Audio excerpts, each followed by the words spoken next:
Hello everybody, today I'm going to show y'all how to make gonggi stones out of cardstock, and the other materials you're going to need are a paper trimmer, scissors, glue, a ruler or a measuring tape, and of course the paper colors that you'll need are red, yellow, green, blue, and purple.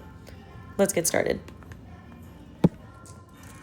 The first step is you're going to want to measure out the base of the gonggi stone, which is going to be 1.5 centimeters. So I just marked on my paper 1.5 centimeters. Whoops. And then you're going to want to mark 1.1 centimeters for the outside of the gonggi stones. And I'll show you how it's going to work in a bit. So here I go, just marking out 1.1 centimeters. So 1.5 centimeters is going to be right here. 1.1 is going to be over here. Next up is to take your paper trimmer if you have one. If not, you can always just mark both sides of the paper with a pen and then fold it as straight as you possibly can and then just cut it with scissors. But I have a paper trimmer here, so I'm just going to use this. It's usually a bit quicker and straighter edges. So you only need 2 strips of 1.5 centimeter papers. Here I'm cutting multiple because after I'm done with the video, I'm going to be making multiple gonggi stones for the next craft fair that I'm going to be at. So I'm trying to build up my inventory. But for just this purpose of me showing you how to make it, you're only going to need 2 strips of 1.5 centimeter. I'm not sure why I filmed that I have multiple strips here, but you only need 2 strips of 1.5 centimeter paper. And this is going to be where you cut out the 1.1 centimeter paper. You can see that it's ever so slightly thinner than the 1.5. There's a reason for that, because in the show you can see the stones have like 2 different heights to it. So the base is going to be a little bit longer than the outside portions. You don't really need this anymore. Just set it off to the side, but you're going to need it later, so don't toss it. Let's just move this out of the way. So to get started with the base, I usually take my scissors and I start curling the paper at the edge as if I'm trying to curl ribbon for a present, and I just curl it as much as I possibly can. It helps to make the cardstock way easier and more moldable to actually curl. So you just want to start as tight as you possibly can. This is where I usually go back and forth with the paper so that it could be more moldable and more easier to curl as well. Again, tight as possible. Just be patient and try not to make a hole in the middle, but even that's hard for me as well. Just do your best and go as tight as possible and keep rolling until you get this cylindrical type shape like this. And then you just want to keep rolling until you hit a certain point where there's going to be maybe like an inch or so, maybe a little bit more, and just take your glue and put a little dab on there. A little dab is going to go a long way, so that should be good. So just keep rolling it, and it's going to spill over. It's okay when it does, because you're rolling it out like a steam roll. Just keep going, and again, it's going to spill out. That's okay. Just hold it there until you get your next strip at the ready, and you're going to use that excess glue to keep the new strip on. And then you just want to fold the excess in the beginning, and you may need to put a little bit more glue, so I'm going to put a little tiny bit there. Again, it's okay if it spills over whenever you fold it down. It's going to be easier to roll this strip now that you don't have to do it as tight as you did in the beginning, but you still want to make it as tight as you possibly can. Just keep rolling. Use that spilled out glue from that previous roll into the next one. And just keep rolling until you make it to almost the end as you did the previous cylinder. And you want to do the same exact thing and just keep rolling as tightly as possible until you need to glue down the little excess bit at the end so that it'll all stay together. And so here's what it looks like at the end. It's perfectly okay if the glue spills out at the end part of your bit, but this is what it's going to look like. And you just want to keep it held there until the glue sets and dries a little bit, because then it'll be a lot easier to work with once you hit the next step. So for this step, you're going to want to take your strips of 1.1 centimeter paper and you're going to want to fold it into thirds.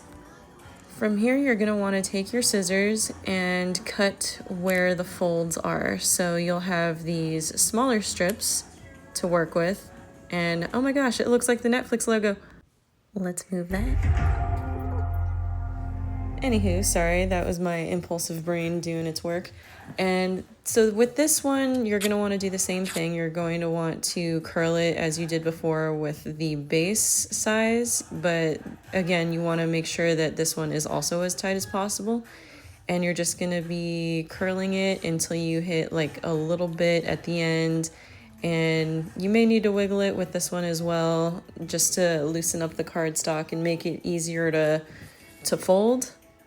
But once you get to a certain amount at the end, you want to put a little bit of glue down and just keep rolling as tightly as possible until you get to the end.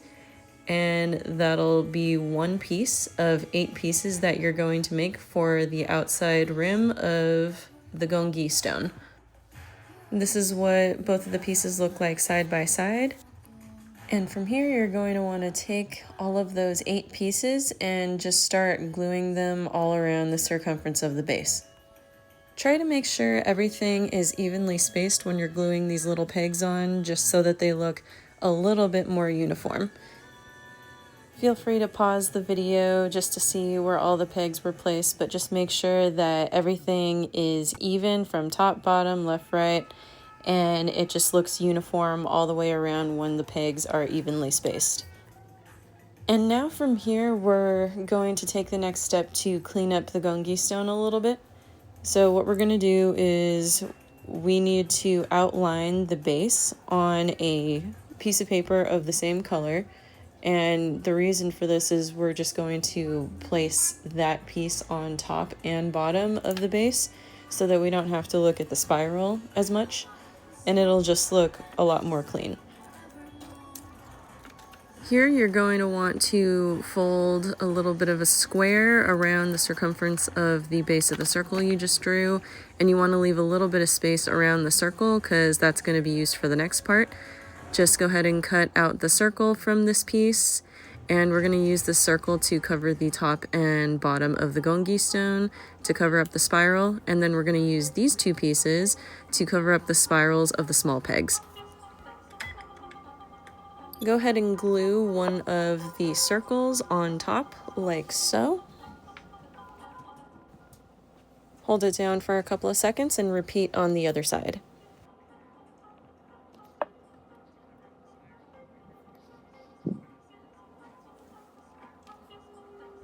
For this next part, you're going to want to take the glue and glue the top part of the pegs, just like this, and then you're going to take that circle cutout, that remainder, and put it on top of the pegs, and just make sure that they're all touching. My suggestion to make sure that the paper sticks to the top parts of the pegs is to simply put it face down onto a cushion of some type so that the cushion will help adhere every inch of the paper onto the pegs that you're trying to stick it to. For this step, you're going to want to cut off the excess paper that you put on top of the pegs and just make sure that it's as close to the pegs as possible without accidentally cutting the small pegs. You're now going to take your 5th strip of 1.1 centimeter paper and you're going to basically outline, grooves included, the entire circumference of the gonggi stone. You want to be able to press the strip in between each little peg, and again you're going to want to glue each little part down, and this is where it's going to get a little tricky and you're going to want to express as much patience as you can on this part, but just make sure that you can groove the paper in between each peg and it'll just look that much cleaner.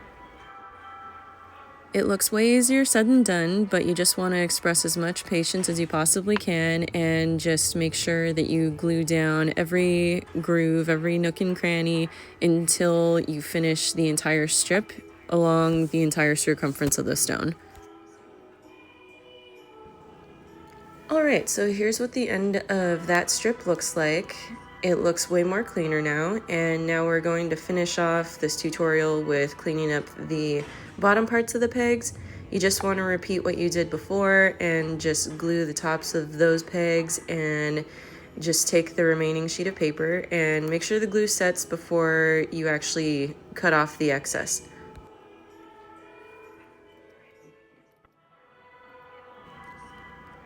Okay, so right here, I'm just gonna be doing a last minute detailing where I'm taking my kebab skewer and I'm going over the top paper and I'm just doing a little bit more grooves to it so that it doesn't look as protruding, and I'm also just making sure that the tops of the paper adhere to the top parts of the pegs and just make sure that everything, you know, looks good.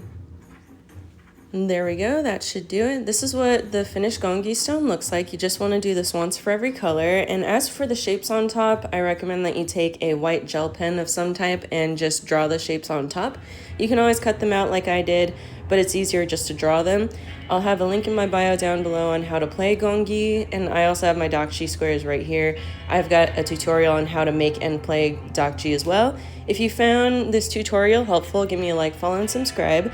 And you could also follow me on Facebook, Instagram, and TikTok for more. See you in the next video. Thanks. Bye.